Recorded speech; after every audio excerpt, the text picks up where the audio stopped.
Salam olahraga, selamat malam. Kembali lagi bersama saya di sini Reza Bol. Eh, di sini saya mau bikin video tentang hasil El Clasico. Meskipun sudah lewat ya hari Senin kemarin, eh, pertandingannya, matchnya baru bisa sekarang saya bahas karena ada kesibukan lain yang nggak bisa saya bikin video beberapa hari kemarin. Tadi hari ini saya bisa bikin videonya, mengingat karena sekarang ini saya lagi free, nggak ada ngapa-ngapain, jadi mending saya bikin video tentang El Clasico. Uh, kita kita tahu bahwasanya hasil El Clasico kemarin itu Barcelona bisa membantai Real Madrid dengan skor 4-0. Hasil yang sangat di luar dugaan menurut saya, karena meskipun Madrid tanpa Benzema dan Mendy, saya rasa Madrid itu bakal keteteran pasti gitu kan, tapi nggak kalahnya sebesar ini gitu. Tapi ternyata Madrid menampilkan permainan yang sangat buruk di El Clasico kemarin. Bahkan banyak sekali blunder yang dilakukan oleh Ancelotti, di mana pertandingan tersebut bisa dikuasai, bisa full dikuasai oleh Barca. Dari sebelum pertandingan ini kan Madrid itu di La Liga lawan Mallorca. Nah, harusnya kalau Ancelotti itu sadar gitu ya, Ancelotti itu tahu betapa pentingnya El Clasico ini. Harusnya dia itu cadangin Benzema kemarin pas lawan Mallorca. Terus pemain kayak Vini, Rodrigo itu harusnya kan ditepikan dulu lah, kasih kesempatan bermain untuk pemain lain gitu kan, kayak Hazard, Jovic, Gareth Bale, dan lain-lain gitu. Tapi apa yang dilakukan sama Ancelotti, dia tetap memasang Benzema gitu. Nah, ini yang buat buat saya dan mungkin seluruh Madrista gitu ya, yang ada di dunia nih, itu makin kesal sama Ancelotti. Kenapa dia lawan tim kayak Mallorca aja yang notabene itu tim papan bawah, dia selalu masang Benzema. Sebenarnya gimana ya, masang Benzema sih nggak salah, tapi kenapa harus lawan Mallorca itu dia masang Benzema gitu kan? Nah, kenapa padahal dia tuh udah tahu minggu depan itu El Clasico gitu. Dan jarak istirahat Madrid dengan Barcelona itu jauh loh. Madrid itu jarak istirahatnya dari lawan Mallorca kalau nggak salah mainnya itu Selasa pagi waktu Indonesia Barat. Sedangkan Barcelona itu Jumat pagi minggu lalu itu lawan Galatasaray di leg kedua 16 besar Liga Eropa. Bayangkanlah, Madrid itu dari hari Senin, Selasa sampai Senin itu jaraknya 6 hari lah, 6 hari 7 harian lah kan. Sedangkan Barca itu cuma 3 hari gitu. Jadi sebenarnya kan yang lebih diuntungkan tuh Madrid gitu. Dan kenapa Madrid permainannya kacau di match ini? Nah, ini yang akan saya bahas sebentar lagi. Nah, terus Mendy cedera, otomatis mau nggak mau Ancelotti harus mutar otak. Dan akhirnya di El Clasico itu dari formasi aja ancur-ancuran lah. Saya lihat ya, itu startingnya, saya lihat tuh. Itu saya pikir startingnya itu 4-3-3. Kenapa 4-3-3? Karena seperti biasa, KCM di tengah, Kroos, Casemiro, Modric. Terus di depan itu karena Benzema nggak ada, Ancelotti masang Vinicius, Rodrigo sama Valverde. Jadi posisi Valverde itu di match itu sebagai right wing atau sayap kanan. Dan ternyata setelah matchnya itu babak pertama berjalan, mulai 5 menit lah, 10 menit, ternyata formasinya jadi 4-2-4, ya kan? 4-2-4. Jadi Casemiro sama Kroos itu sebagai pivot atau sebagai DM lah mereka. Kalau di MU itu Fred sama McTominay ya, kayak gitulah ilustrasinya. Dan Modric sama Valverde itu didorong ke depan, ya kan? Dan parahnya lagi, itu Modric dijadikan false nine. Apa yang di benak Ancelotti itu pikir? Dalam hati saya, kenapa dia bereksperimen lawan Barca yang udah notabene Barca ini on fire, Modric dijadikan false nine lagi? Itu yang paling hancur dari strategi kemarin. Terus di belakang dia mainkan Nacho di bek kiri. Udah jelas-jelas Nacho itu lemah di bek kiri. Lawannya siapa Nacho itu di posisi dia? Dembele yang udah punya speed kencang. Dan di situ saya nggak habis pikir, kenapa nggak Alaba aja yang jadi bek kiri?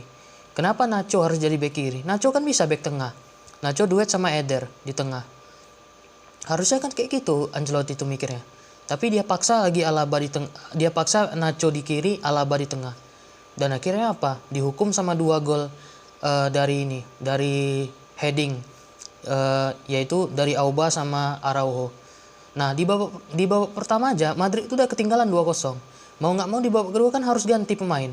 Dan ternyata waktu pas babak kedua dimulai, itu Carvajal diganti sama Mariano Diaz. Buat apa gitu?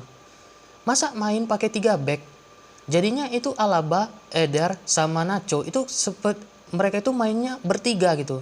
Mainnya itu kayak mereka itu sebaris. Jadi di babak kedua itu Madrid itu ganti formasi dari 4 back itu jadi 3 back. Buat apa gitu?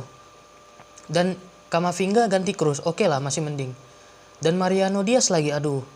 Ini pemain jujur aja saya bilang. Ini pemain hebat. Tapi bukan untuk levelnya Madrid, jujur. Makanya dia dibuang ke Lyon. Dan di Lyon dia untung gacor. Dan kenapa ditarik lagi? Itu yang gak habis thinking sama saya. Itu kan kejadiannya pas Ronaldo cabut tuh ke Juve. Makanya dia ditarik lagi dari Lyon. Ini striker, aduh, gerasak gerusuk. Gak ada visi bermainnya, susah lah. Kenapa gak dia mainkan Jovic? Yang udah notabene Jovic itu striker murni. Itulah Ancelotti ini yang saya gak habis pikir gitu. Terus Vini tadi di babak pertama juga pakai acara diving pula. Buat apa gitu kau diving? Buat apa kau cari-cari penalti?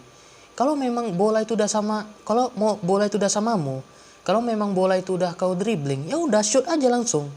Masalah itu apa? Masalah itu kena Ter Stegen atau apa? Itu urusan belakangan. Yang penting ada peluang itu. Dan jujur Madrid itu kayak dilipat sama Barca. Ini yang saya nggak habis pikir ya sama Ancelotti itu. Kok bisa-bisanya dia itu nggak percaya sih itu sama pemain cadangannya. Saya melihat ya, Ancelotti ini cuma punya 11 pemain. Jadi pemain yang lain tuh nggak ada gunanya.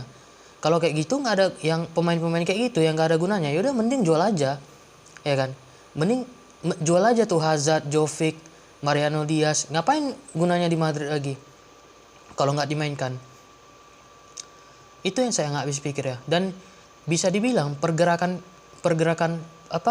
Casemiro sama Kroos itu udah dikunci sama tengahnya Barca. Dan jujur Barca itu sangat layak menang. Barca itu bermain luar biasa lah kemarin tuh. Bahkan saya terkejut Araujo itu tiba-tiba jadi bek kanan. Karena mungkin berkaca dari Super Copa kemarin, Dani Alves tuh keteteran lawan siapa? Lawan Vini. Dan terbukti Araujo bisa mematikan pergerakan Vini lah. Bisa dibilang pemain Madrid yang niat main itu paling Valverde, Modric, Vini, Rodrigo ampun-ampunan lah. Casemiro nggak kayak biasanya. Alaba tiba-tiba di babak kedua aja dia maju ke depan. Bayangkan lah, saking dia pengen nyetak golnya. Yang lain tuh aduh ampun-ampunan lah. Habis itu di babak kedua baru mulai gol Ferran Torres. Itu memang kocar-kacir kali sih itu backnya. Nacho tak kayak mana-mana markingnya ke Auba. Tambah lagi Ferran nggak terkawal 3-0. Habis itu ada gol lagi Auba kan yang awalnya dianggap offside tapi ternyata VAR mengesahkan gol itu. Dan secara permainan Barca sangat layak menang daripada Madrid. Madrid tuh betul-betul kacau sih.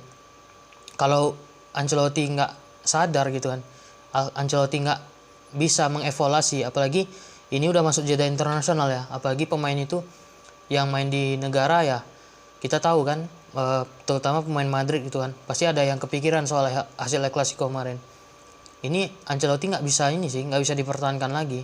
Yang penting Ancelotti out aja, karena dia udah merusak sistem permainan yang dia buat sendiri, dan nampaknya pemain itu nggak nyaman dengan taktiknya gitu. Bahkan Courtois aja bilang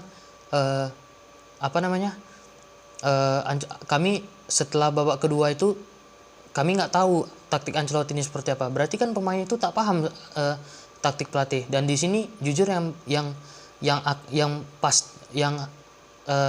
layak disalahkan adalah Ancelotti. Pemain-pemain Madrid itu sebenarnya nggak semua bisa disalahkan. Memang mereka yang bermain di lapangan, tapi mereka itu bermain atas dasar Ancelotti. Kalau mereka bermain tidak ada dasar dari Ancelotti, ngapain mereka main gitu kan? Nah, dan Courtois jujur dia ini menurut saya salah satu kiper terbaik lah. Kalau bukan dia tuh, itu Barca udah menang 8-0 tuh. Saya yakin tuh. Ini aja Madrid kalah 4-0 aja udah memalukan, apalagi kalah dengan margin 8 gol. Dan ya saya nggak bisa berkata apa-apa lagi sih sebenarnya kemarin tuh. Dan waktu itu memang saya nggak nonton pertandingan El Clasico ini, karena waktu itu pinginnya nonton, tetapi dari beberapa komen dari teman-teman Madrista, nampaknya permainan Madrid hancur gitu kan. Jadi saya malas nonton. Tapi saya lihat highlight pertandingan itu. Saya nggak nonton full 90 menit ya. Saya cuma nengok highlightnya aja. Dan di situ betul Madrid diobok-obok sama Barca. Dan sekarang ini adalah warning yang besar untuk Ancelotti. Memang Madrid masih unggul 12 poin sama Barca di peringkat pertama. Tapi kalau Madrid mainnya seperti ini juga, apalagi kalau seandainya Benzema belum sembuh, ya jangan haraplah La Liga dapat lagi. Kalau saya sih mikirnya gini, lebih baik nggak dapat La Liga tapi menang El Clasico daripada dapat La Liga tapi kalah El Clasico. Ngertilah maksud saya ini apa? Karena ya gengsi El Clasico ini besar gitu kan. Memang bisa dibilang haram lah hukumnya kalah di El Clasico ini. Tapi ya itulah yang terjadi kan. Barca bisa berpesta di kandang Madrid. Ya selamat untuk Barca, karena Barca ini saya lihat juga lagi progres bersama Xavi dengan Xavi Ball-nya ya, kalau saya nggak salah dengar. Dan ya mereka layak menang, layak mendominasi permainan. Man of the match-nya di pertandingan ini kan Auba tuh. Auba bisa nyetak 2 gol. Ya itu sih yang bisa saya bahas di El Clasico ini. Untuk ke depannya, terutama untuk Madrid, ya evaluasi besar-besaran lah. Kalau memang Ancelotti perlu dipecat aja lah Ancelotti.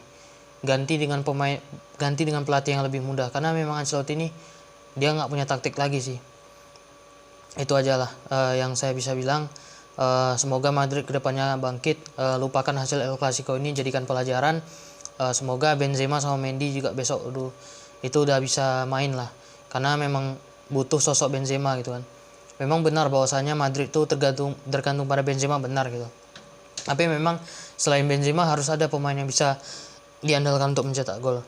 Ya itu aja lah dulu. Semoga Madrid bangkit untuk pertandingan selanjutnya, apalagi lawan di Champions League, lawan Chelsea kan, lawan berat pula.